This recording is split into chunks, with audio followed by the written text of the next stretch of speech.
Welcome to Meeple, uniting players from around the world. A 30-minute exploration of PJ and Gareth's board game experiences from across both sides of the Atlantic.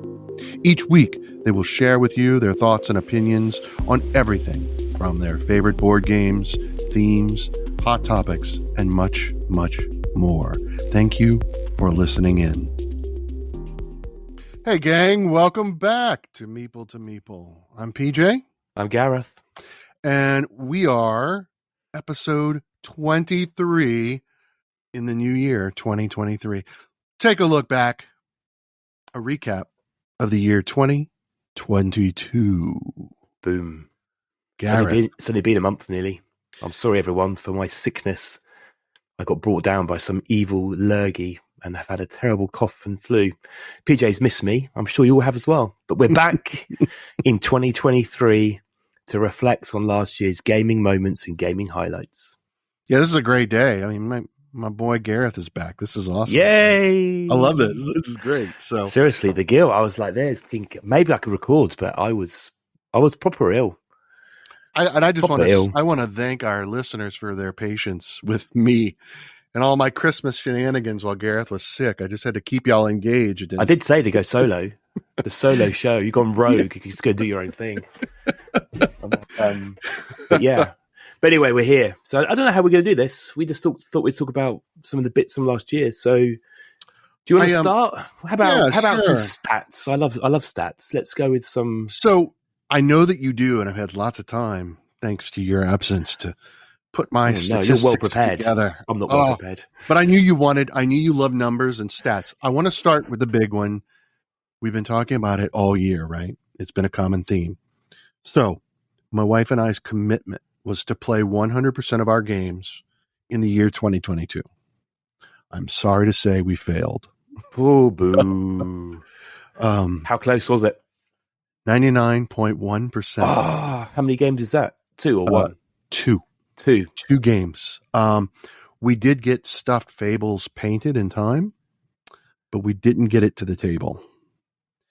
And then we have Star Trek Attack Wing that just didn't make it to the table. And why? Everything else. Why? You had so much time in your hands. Everything else got There's no played. excuse. There's no excuse. Everything got played. I'm disappointed for you. I know you are. I think you should put them on you can't play any games in 2023 until those 2 games get played.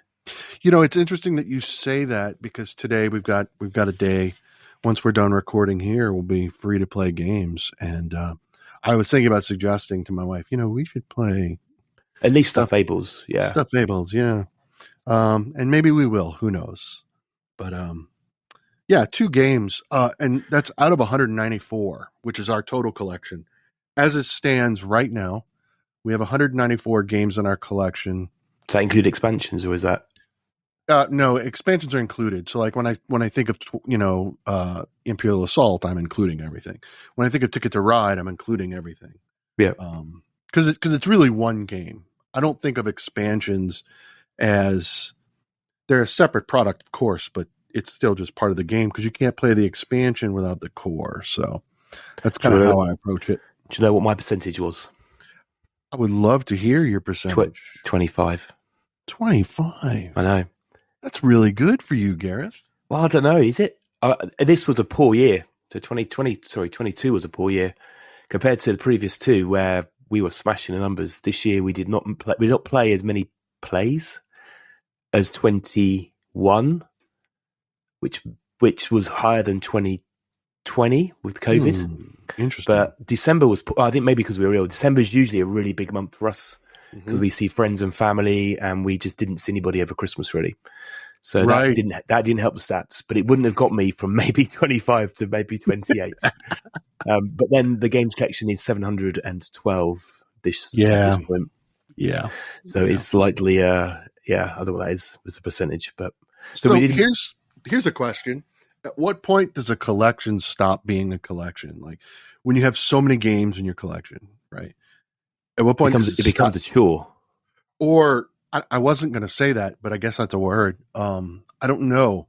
I feel like there's a level beyond collection. So if you have 1,000 games, or what is, So I think 500 is the target currently. There's about 60 in this room where I need to, which we were going to sell before Christmas, but because we're ill and we were busy, they need to go up onto a marketplace on one of the social channels.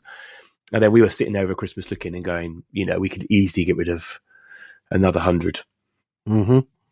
And then I know we were chatting earlier about just the pace of game releases, and there's so much similarity these days in games that actually games which were fantastic 7-8 years ago are still sometimes better than the very similar game that's been re-released recently. So I do need to have a bit of a cull, and maybe that'll be a highlight for 2023. But we did manage to play 567 plays of something across 236 games with 98 different players. Wow. 98 different people we played with this year. We managed to get 586 plays of 190 games with 73 different players. Ooh. Love stats. I know you do. And I told you I'd be ready, so here I am. You are ready. Well, yep. We've played lots of games, but not many times. So it turns out that I thought Obsession would be our highest play, but it wasn't. Ark Nova was our highest play. You too? Yeah. Was yours Ark Nova was our highest play? Then Obsession. And I was thinking, is Obsession the game? When's I first play it? And it was December 2021. So I know we've talked about Obsession throughout this year on the podcast, but it's been a highlight throughout, and I have had an immense pleasure teaching that game to numerous people this year at various places we've been visiting to. So I've got Obsession on my list of highlights for this year. No, I do too, and I am stunned because and for the record, we did not compare this list. No. That's what I've talked to you about. I thought Obsession as well, but it turns out Ark Nova. Yeah. I played more Ark Nova this year. And it's a longer game. I know. What? We had Ark Nova, Obsession. Then we had Three Sisters, which is a lovely little roll and write. Acropolis, which we've talked about on previous podcasts. Hidden Leaders has been a sneaky little game out of nowhere, which surprised me. And then we had a load of roll and writes. So it hasn't been a year of big, meaty games apart from a session of Ark Nova. Everything else has been relatively light touch. My list, I have a top 10 most played, kind of like what you just did. So first of all, our number one most played game was Star Trek Missions. And mainly it. Yeah, so it's basically a reskin of Fantasy Realms, but it's Star Trek, which makes it better. Yeah. And my friends here in town love Star Trek, and we love the game. We played it 35 times. Wow. It's easy, right? Just grab it. It's right here behind me. We can play. It take 2 players, you're done in 10 minutes. 4 players, you're done in. It's accessible. Number 2 was Ark Nova. Ark Nova was played 20 times, and then The Mind, because it's a filler, right? Yep. 18 times. And then Obsession, 17 times. Followed by Kites. Lovely game. Tiny Epic Dungeons, which came out at the beginning of the year. That's good. It hit the table a lot. We really enjoyed it. Yeah, I need to play that game more. Gift of Tulips was a Gen Con pickup from Weird Giraffe Games. And then Cartographers. When I say Cartographers, sometimes we played with the heroes, sometimes we didn't. Yeah. It was just Cartographers. My father's work, because October was a big month, right? And I know you played it a couple times. Yeah, we haven't played that game enough. We were saying that yesterday. We played it 8 times, and we unlocked 8 exclusive endings with no repeats. That's awesome. That's what I love about that game. And then last is Mandala, the 2-player version. Oh, fantastic. Again, it's so easily accessible. Yeah. My friend David and I will get together every other Thursday, and we usually play Mandala at least once. It's a game that everyone should play. It's like I think it's a hidden gem. I actually took out a couple of fillers out of my list. So actually, Project L is being high on our list for the filler side of things. Hive 2-player, so with the bugs and the bees, nice bakelite pieces. Absolutely. And then I think it's Shobu, Shobu, which is which we picked up actually in New York when we were over there in April, which is 4 boards and kind of abstract game. So we have some similar overlays, and we have some very different games, but some good highlights in there this year. But you're right. It seems like Ark Nova and Obsession, or at least for Meeple to Meeple, are the 2 big games for us this year, and then it's nothing but fillers and roll-in rights. So I got 2 more highlights on games. Oh, lay it on me. So to go and swing it the other way, of course, December, just before, well, I was ill, but I hadn't quite got, maybe by going out for a week when I was ill didn't help. But in December, I finally got the chance to play Twilight Imperium. Oh, tell us more. With 6 of the finest players in Southampton. We'll come back to those 6 in a minute. Oh, 5 in a minute. But yeah, that got to the table after being out having a few beers and buying it recklessly when it was in Black Friday sales, and then finally getting that to the table. It was brilliant, absolutely brilliant. So I think the lesson, boys and girls, is Twilight Imperium is in fact an impulse buy. After having it really is quite a few drinks, Christmas drinks, and of course the temptation of a Black Friday discount. We didn't finish. It was our first game for all of us, so we set a hard limit at like 7, and then overran by another half an hour. But victory was mine. We are now planning the second date in maybe a couple of weeks' time. But that was a highlight. And the other one was Blood on the Clock Tower, which I finally got to play in person. And I was the storyteller. And I loved that as well. So they're 2 more epic scale games this year. So table Twilight Imperium, because I want to talk more about that later. I definitely have some... Well, I guess Twilight Inscription we both talked about. We did. We dedicated a whole episode. I've got to say, actually, how... Maybe playing Twilight Inscription helped me understand Imperium a bit more. Okay. I could see how. I thought Inscription was a fantastic game, but now I've played the Big Brother. I can see how they've turned the core game into the roll and write, and there's definitely opportunity for expansions coming. Okay. Anyway, but we did that a different episode. Oh yeah. So let me ask you this question. How about in your collection, who are your top publishers? Not necessarily that you played them in 22, but that you own. Do you know? Have you? Well, we got a +1 onto the collection today, which is my brain has just gone dead. The new Vital Weather. Oh, you got Weather Machine. Weather Machines. My brain went dead. Yeah, that arrived this afternoon. Okay, so that's Eagle Griffin. So Eagle Griffin. I mean, there's quite a few Gameling games, loads of Lookout games. Yep. Yeah, I'm trying to think across the collection. I'm not standing in front of right now. Obviously, sure. Stonemaier games. Yeah, we were kind of surprised when my wife and I were looking at our titles, and we looked at publishers. We were surprised. We thought Stonemaier clearly. It's not as many as I thought it would be. It's not. I've also sold quite a few games. There's a tie in our collection between Mayfair and Stonemaier, which is interesting. So that tells you something about the types of games that we here, my wife and I, are attracted to. We're attracted to the new hotness, if as it were.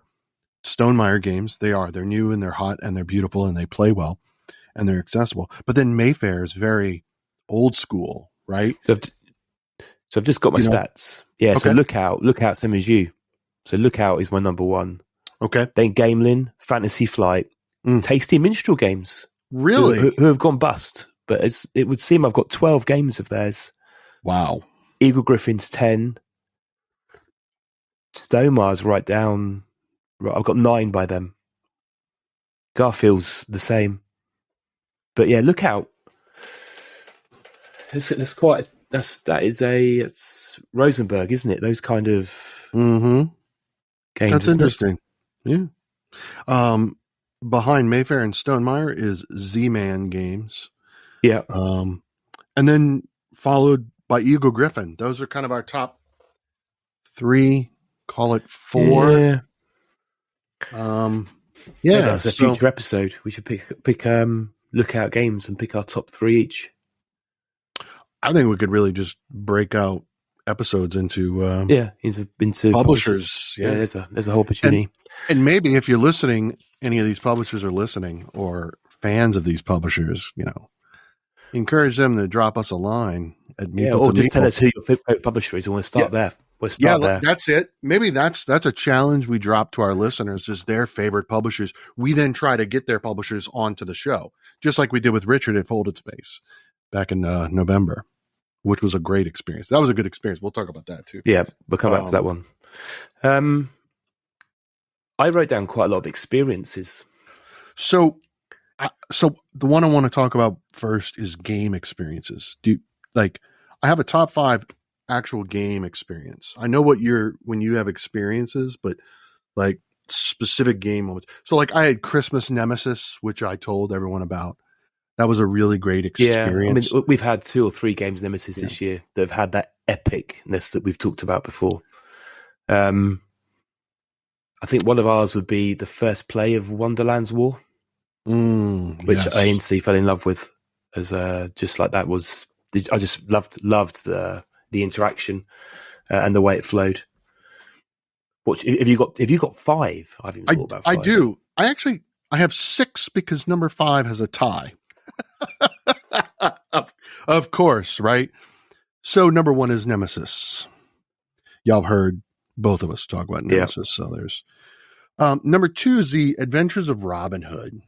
We picked that up early in 22, and my wife and I were blown away by the experience of playing that. Right, we did a lot of it early in the year.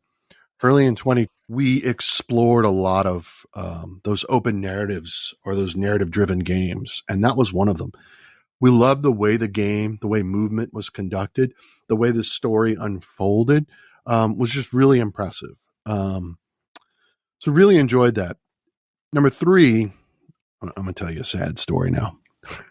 I always have one, right? Got to have a little tragedy with your comedy, and that's Tapestry. So I lost my mother in 2021, right? In Christmas of 2020, she bought my wife and I Tapestry and the expansions. And then we lost her 6 months later. So the very last game that my mother got for us is Tapestry. And so Tapestry is always in our collection. We just recently got the neoprene playmat, the double-sided playmat that replaces the board. It's beautiful because it has space for everything. It includes the arts and architecture track. Yeah, the track. Thank you. Yeah. So I just want to thank you, Mom. That's I'm always thinking about my mother when I play that game, and it's just nice to. It's nice, yeah. It's a nice moment, and so that was decent. Another one that you and I have hinted at talking about, but have never talked about.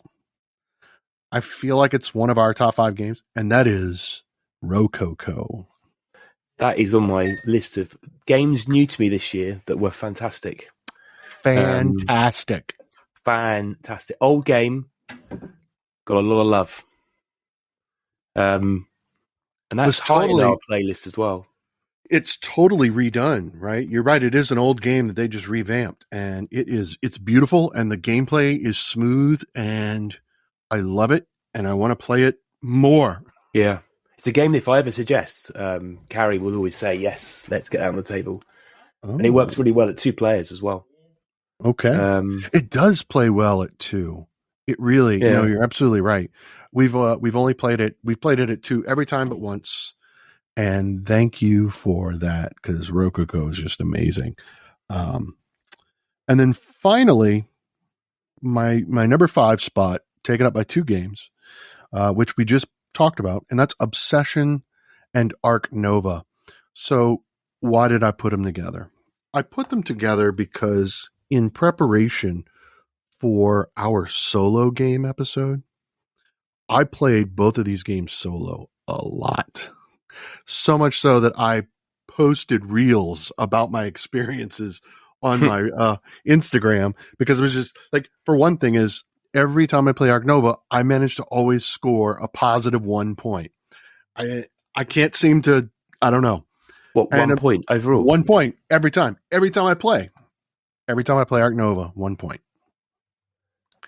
I don't get it. We need to sit down and understand what you could do better than that. Well, I'm surprised but I always do it. Like, that worries me, because I'm not some savant who can math out all the moves. And, no, you don't need to math. I think you're overthinking it. Maybe, but I always score 1 point, so I always win. But yeah. And then Obsession, I played a lot, and I realized the thing that makes a solo game appealing for me. And we covered solo gaming in that episode, but for me personally, and it's that very low admin. And Obsession has really low admin, and it's very accessible. It's solo. That's why those two games together, because I played them both solo right about the same time in preparation for our episode. I'm like, this is great. This is a great experience. I'm glad I did it, because I like to understand the appeal of solo gaming and solo gamers. And I feel like I learned a little bit. Have you seen there's a guy on, I think it's on Board Game Geek, has created an app to replace managing the tiles in Obsession. Really? It's in beta test. Let's go into the forums and have a look. Instead of having to find the tiles and put them on the board, he just runs off an app.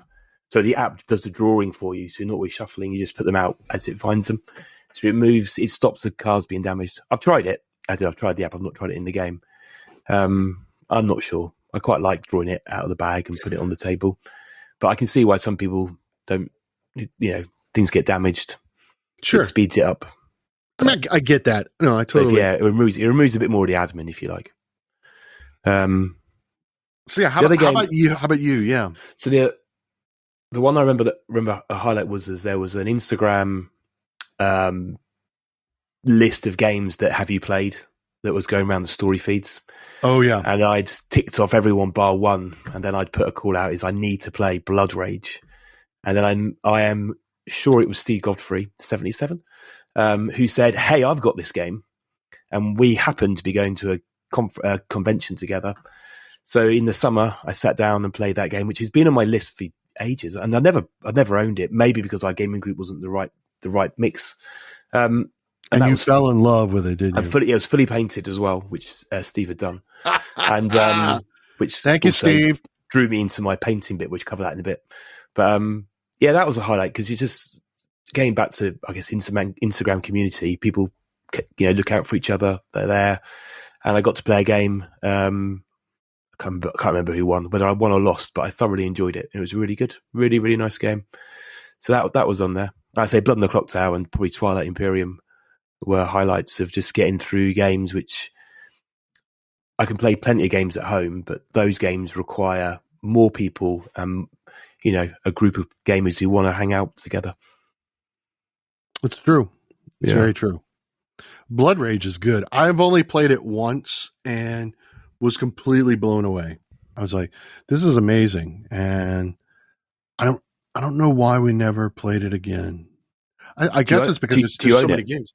I don't know. No. I don't think I'd buy it. I think I've got enough games similar area control, but I'd definitely, someone said, do you want a game? I'd sit down and happily play it. It was, I enjoyed the kind of tug and pull of the control. So I was thinking, no, I didn't buy it because we have enough area control. And then we just picked up Mosaic, A Story of Civilization. Of course. That's on its way. The Colossus edition, which is... We were lucky. We got the Sphinx edition at a retail store for a reasonable price. That's awesome. It's going to hit the table this afternoon when we're done here. So yeah, I'm looking forward to playing that game. I think, though, it's got to do with the reason we didn't get Blood Rage. I think that we're tired of painting miniatures, actually. Yeah, because you'd have to paint them. There's quite a few minis.